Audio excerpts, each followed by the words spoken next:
नमस्ते गणपतये त्वमेव प्रत्यक्षं तत्त्वमसि त्वमेव केवलं कर्तासि त्वमेव केवलं धर्तासि त्वमेव केवलं हर्तासि त्वमेव सर्वं खल्विदं ब्रह्मासि त्वं साक्षादात्मासि नित्यं त्रितं वच्मि सत्यं वच्मि अवत्वं मा अववक्तारम् अवश्रोतारम् अवदातारम् अवधातारम् अवानुचानम् अवशिष्यम् अवपश्चातात् अवं पुरस्तात् अवोत्तरात्तात् अवदक्षिणात्तात् अवचोर्ध्वात्तात् अवोदरात्तात् सर्वतो मां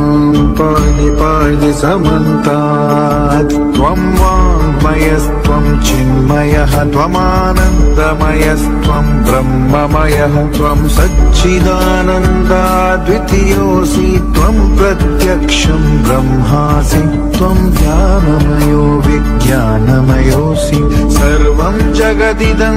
त्वत्तो जायते सर्वं जगदिदं त्वत्तस्तिष्ठति सर्वं जगदिदं त्वयि लयमीष्यति सर्वं जगदिदं त्वयि प्रत्येति त्वं भूमिरापो नलो निलो नभः त्वं चत्वारि वाक्पदानि त्वं गुणत्रयातीतः त्वम् अवस्थात्रयातीतः त्वं देहत्रयातीतः त्वं कालत्रयातीतः त्वं मूलाधारस्थितोऽसि नित्यं त्वं शक्तित्रयात्मकः त्वं योगिनो ध्यानन्ति नित्यं त्वं ब्रह्मा त्वं विष्णुस्त्वं रुद्रस्त्वम् इन्द्रस्त्वम् अग्निस्त्वं वायुस्त्वं सूर्यस्त्वं चन्द्रमास्त्वं ब्रह्मा भूर्भुवः सुवरो गणादीं पूर्वमुच्चार्य वर्णादींस्तदनन्तरम् अनुस्वारः परतरः अर्धेन्दुलसितं तारेण रुद्रम्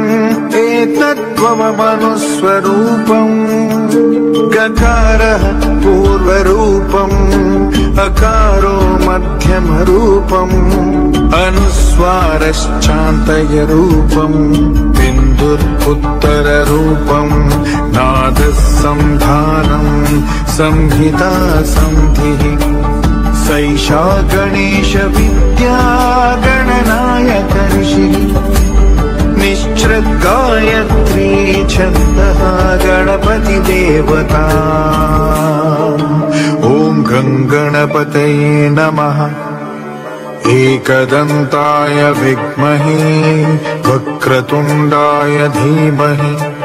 तन्नो दन्तिः प्रचोदयात् एकदन्तं चतुर्हस्तं पाशमङ्कुशधारिणं रदं च वरदं हस्तैर्बिभ्राणं मूषकध्वजं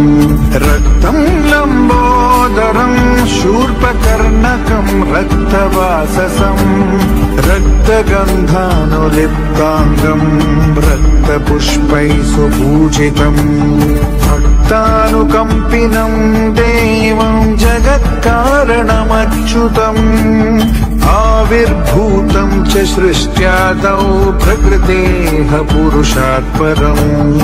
एवं ध्यायति यो नित्यं स योगी योगिनां वरः